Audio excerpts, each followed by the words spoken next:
are watching Germantown Municipal Television, your source for everything Germantown.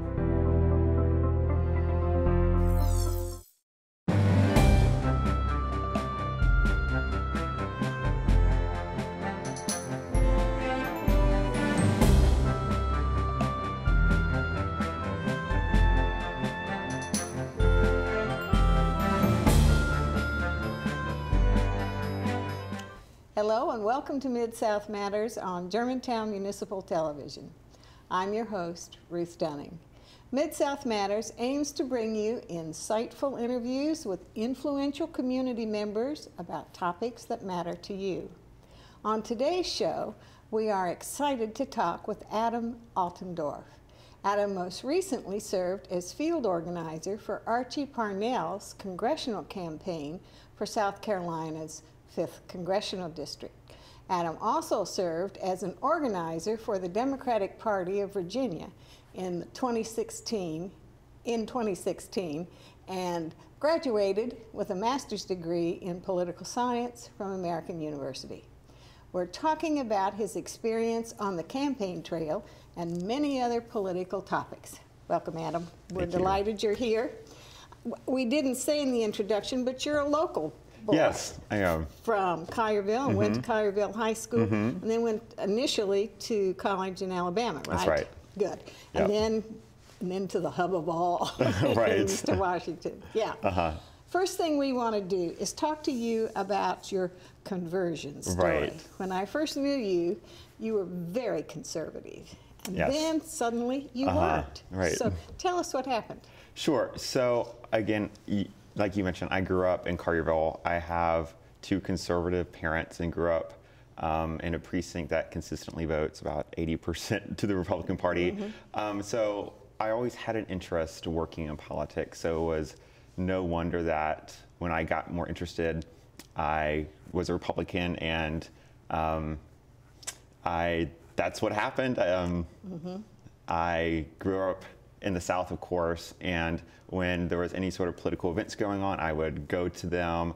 My local state senator from Collierville kind of picked me up, and I would go knock on doors with him. But as I grew up, I went to college and then went to graduate school and did a bunch of Republican internships here locally, but in Alabama. And of course, when I went to grad school, I interned for Congress. So that's kind of when things changed a little bit for me. I got new experiences, I met new people, and I eventually decided that I couldn't support that type of organization, or I couldn't actively be a part of it. And so there was a bit of a moment where I just realized that the values that I had growing up, that my parents raised me on, weren't what I believed in anymore, and I kind of had shifted a little bit, decided to leave.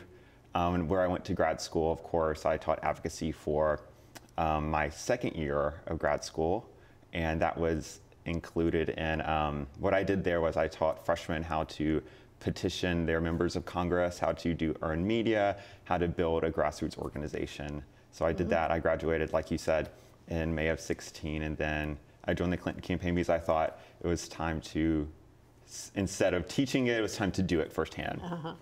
Now, I want to assure everybody that before we close today, you're going to tell us all the things local Republicans do here. Right. We don't want to be terribly biased here. Sure. And you have said wonderful things to me about the local Republican Party. So, okay. We have an organizational chart that our audience is going to say, and I want you to run down this for us and tell us a little bit about how this will differ on the national campaign compared to a local campaign. Sure. And so the boss in any campaign is a candidate, and their job is really only to do one of two things, is to talk to voters and to fundraise. Of course, the rest of what happens on a campaign is the campaign managers and the staff's job. The scheduler, of course, manages schedule. They get invitations to speak at certain events. Sometimes that means they have to send declines. Sometimes they accept and manage travel time, call time for fundraising. That's the scheduler's job. The campaign manager, of course, is really the chief political aide to the candidate, and what they do is manage the whole operation. They set the fundraising goals, they make plans on when to hire people, they do messaging on when to do press releases, they also help manage the candidate and when they're in person and they're traveling. Of course, the communications director's job is to reach out to media, to manage a website, to manage social media, but also do interview prep with the candidate and make sure they're on message and sticking to their talking points. And they normally have a number of assistants that help them with that. Are candidates always very good at sticking to talking points? The good ones are. The good ones are. They sometimes speak a little bit ad hoc and it can be off message, and that can be frustrating, but the good ones stick to the talking points. The finance director is all about the revenue side of the campaign. The campaign manager makes spending decisions. The finance director's job is to raise money. That's their only job. That often means sitting with the candidate to make sure that they are actually doing fundraising call time. There's a lot of candidates that really hate fundraising, and so their job is to make them do it. Their job is to make a fundraising plan, meaning we know how much we need to spend in order to reach the amount of voters that we need to. Their job is to help us get there. And finance assistants are, of course, help the director in whatever they need to do. And the field director, their job is to... Now, the field director works is still under the campaign manager. Correct. Okay. Yep. And so the field director is in charge of the entire field program within a state or a district or whatever size the campaign is. And their job is to do voter contact. And so how we do that is that we use volunteers and to knock on doors to say, hey, there's an election coming up. Did you know where your polling location is? Did you know it's next Tuesday? Their job is to make a field plan to say, we need to contact this many voters this week, and next week we need to contact more. And that means we have to recruit more volunteers each week in order to hit those specific weekly goals. Let me stop and ask you an intermediate question here. Sure. My son did that kind of knock on the doors and all.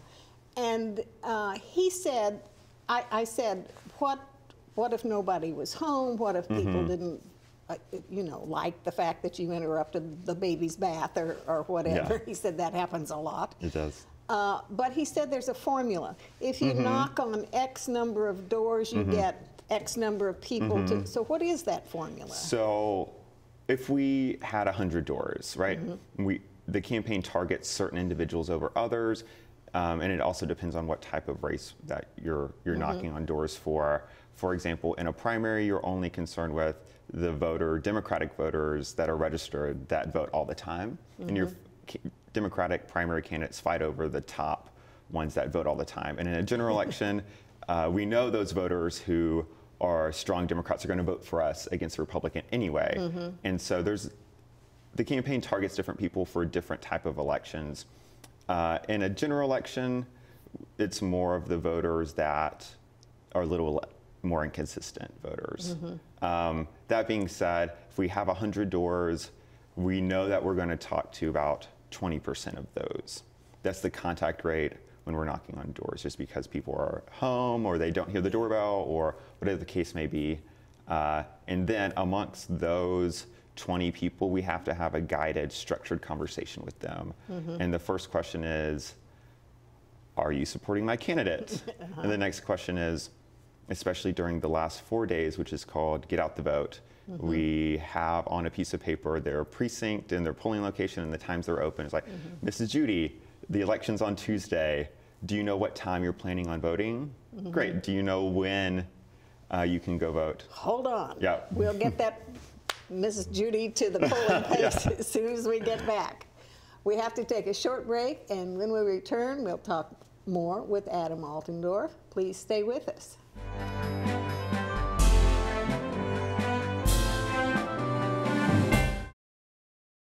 Can you help me with this? My new dad teaches me all kinds of stuff. Sure. He helps me with homework. That would be 3.6795. Thanks. Yep. He helps me with my decision making. I wouldn't use this one. Ever. And he's even teaching me how to drive. And that's why cars have bumpers. I'm learning so much. You don't have to be perfect to be a perfect parent. Thousands of kids in foster care will take you just as you are.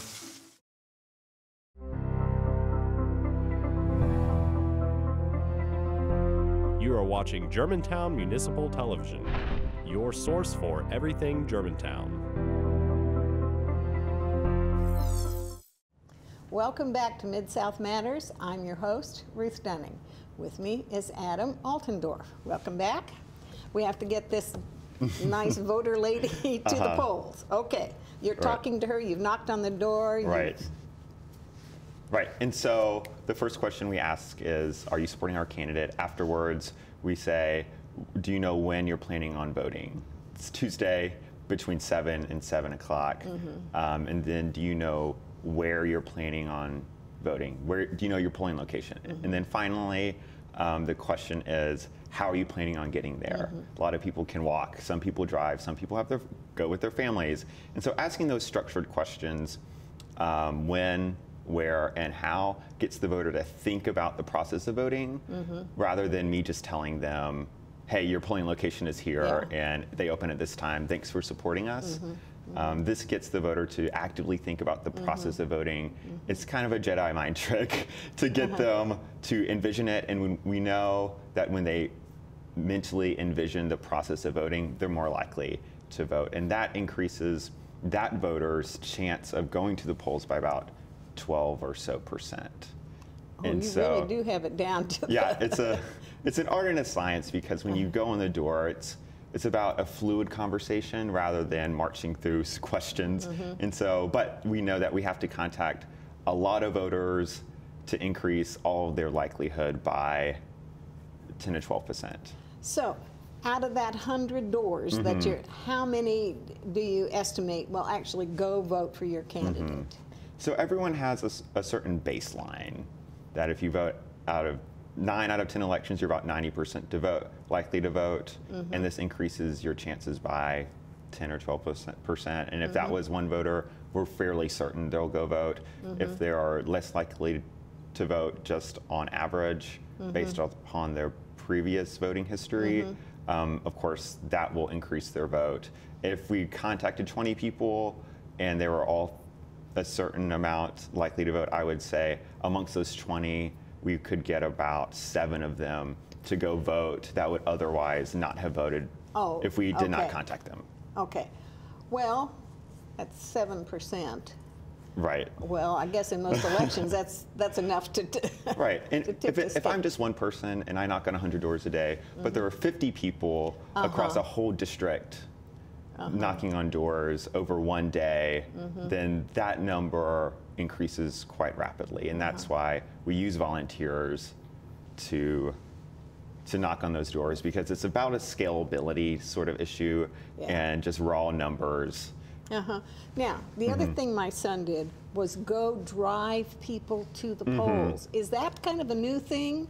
It's not. It's been going on for a long time. I just always had to get myself there. Right. I mean, I've heard stories of folks from the 1960s where they got in a bus and drove around a neighborhood and just said, we're all going to go vote, so hop on in. And so that happens. Now, more days, it's people who have a disability and who would not otherwise be able to vote. We often get lists from local churches or community groups that say, hey, pick this person up.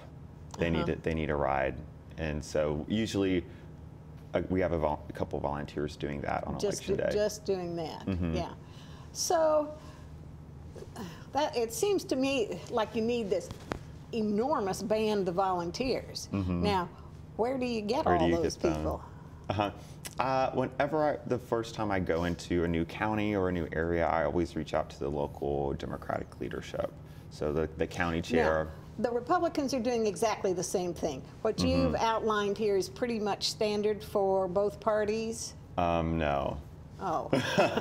No, the Republicans have a slightly different way on how they get their voters to turn out. Ours is really focused on voter contact, because Democrats as a group are less likely to vote than Republicans on average. And so we just have to work harder to get them to the polls. So what do Republicans do? They don't have to do as much? They don't have to do quite as much of the door knocking and phones. I think, I haven't worked on a Republican campaign in a long time, so I don't know what they do now, but they depend on a lot of direct mail and TV ads, from what I understand. Okay. Okay. Okay, we'll go back now to you're rounding up your volunteers. Right. And so normally the county chairs have great email lists, and they hold meetings about once a month. And so those are the harder core activists that have done this for several elections before. And so I usually go to them first. And they are great about being very consistent in being at every campaign event. Otherwise, what I do is I also have call time every day from 5 to 9 o'clock. And what call time means is that we have access to the voter file, which is every registered voter within our district. We usually get that from the state party. And what I do is I call through the list. And I ask them whether they are supporting my candidate. And then I go through the voting list, and then I have a separate list that are just individuals who support my candidate. And then I ask them if they'll volunteer. And so it takes a lot of time to sit and go through all of those calls to go through the voter file. A lot of times we will get other lists from the state party of volunteers who have worked on another campaign like I did in South Carolina. I got a list of volunteers that supported Hillary Clinton in November. And so there's a lot of different ways to do it. Sometimes it means walking through the local festival in town with the candidate, having folks meet him, and then asking them if they want to get more involved. Seems to me like I have been places where there was a table and you could sign up to I don't recall that it was party specific. There would be Republicans and Democrats there, and you wanted to. But I will say, I've been voting since 1960, and never has anybody called me and asked me to volunteer. Really? Interesting. Now, and my son, no one called him. He called and said, but he was motivated at this time. Yeah. Okay, we've gone through it all. We've got enough money. We're there. Now we're back down to you specifically. Tell us about South Carolina. South Carolina. And when you worked there, what you did there. Right. You worked in a congressional district. Yep. And so Archie Parnell was the Democrat running for the South Carolina 5th District because Congressman McMulvaney went on to work for the Trump administration, and so that left a vacancy in the House of Representatives. But so it's a very unusual time to be running a congressional campaign. A special election in the middle of the South Carolina heat.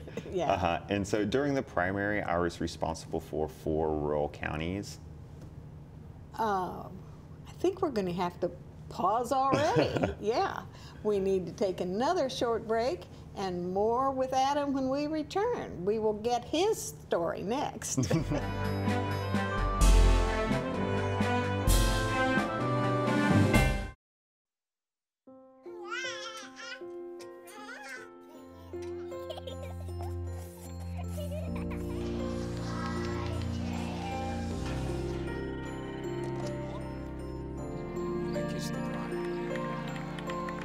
A full life, measured in seats, starts with the right ones early on. Car crashes are a leading killer of children 1 to 13. Learn how to prevent deaths and injuries by using the right car seat for your child's age and size. Hey, look, it's those guys. Are you good to drive? I'm fine. How many did you have? I should be fine. You should be? Go and step out of the vehicle for me. See ya, buddy. Good luck. So turns out, buzz driving and drunk driving, they're the same thing, and it costs around $10,000. So not worth it.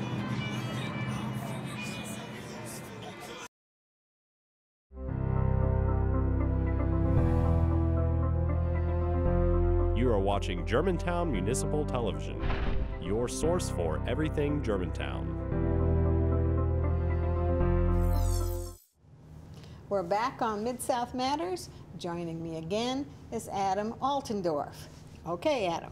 Now, we have all your volunteers generally. Now, you have to go get them for real.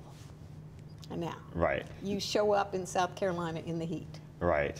I got there, boots on the ground in about April, about 3 weeks until the primary, and I was responsible for 4 rural counties. And so I did do a lot of traveling, and again, the county chairs that I worked with were very key to reaching out to those communities, reaching out to the influential community leaders in the area. And how many people went with you? Just you? For those counties that I was responsible for, I was the only staff member responsible for those 4 counties. That's very different from a national campaign. It is. Yeah. It is. And a primary is very different from a general election as well. And so we had 2 other candidates in the primary. We worked as hard as we can for those 3 weeks before the primary, and a lot of it was just me knocking on doors by myself with a handful of volunteers.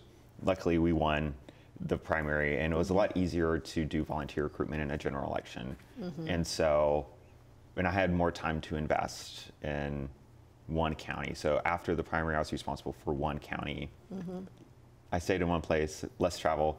But instead of spending 2 days in one county and then having to go on to the next one, like it was in the primary, I could focus all my efforts on one in particular. I got close to the county chair and the executive committee and the other folks that were there. I was living with a local professor in town, which was fun. And was he a political science professor? She was an English professor. Well, it's almost as good. It's almost as good. And so when the candidate came into town and held an event, it was easy to get people in the door. And then at least once we get them in the door, we can ask them to volunteer. And that's often the first struggle, is to just get them aware that there's something going on, this special election in the middle of summer. But I also was making phone calls all the time, going to festivals, getting in front of folks as much as I could in order to do it. Was it a successful campaign? It was a successful. We didn't win, but in campaigns often a win means you beat expectations. And some of our polling a few weeks out was, we were behind about 9 points. And which is huge in an election. It's huge. It's huge. Special elections, especially after a presidential, tend to be very low turnout. And so that was something actually in our favor, because our path to victory depended on turning out voters, which is, again, the volunteer management, recruitment, and knocking on doors side of it. And we ended up losing by 3 points, which was nice. Nice, I suppose. But we beat expectations. In fact, we lost by 2,000 votes, which is, when there's about 800,000 registered voters within a congressional district, 2,000 is not a lot of votes. So we got 2,000 votes is very close in this type of election. And I'm convinced if we were there a little longer, or we had done something differently, that we could have won. I believe we could have won. Of course. I know my county, I was responsible for Lancaster County, which is right south of Charlotte. We beat expectations in that county about 1,800 votes. And another county, York County, which is nearby, about 7,000 votes. And all the counties that we worked in beat expectations from the data model that we were using to predict the outcome. So we did very well. Yes, for what we had to work with. Right. Now, from the South Carolina campaign to the national campaign for Hillary, what was different about that? What's different? Sure. So in a big national campaign, like a presidential race, roles are more strictly defined. In South Carolina, I had to take on some political responsibilities, meaning I managed relationships with state elected officials, local elected officials, as well as the county chairs. In a presidential election, all of that is really done by the state party in Virginia, the Democratic Party of Virginia. They have long-standing relationships with their county chairs, with the elected officials in the area, And so my job, I was responsible for 9 precincts, so in Virginia Beach, so we're a lot smaller than 4 counties.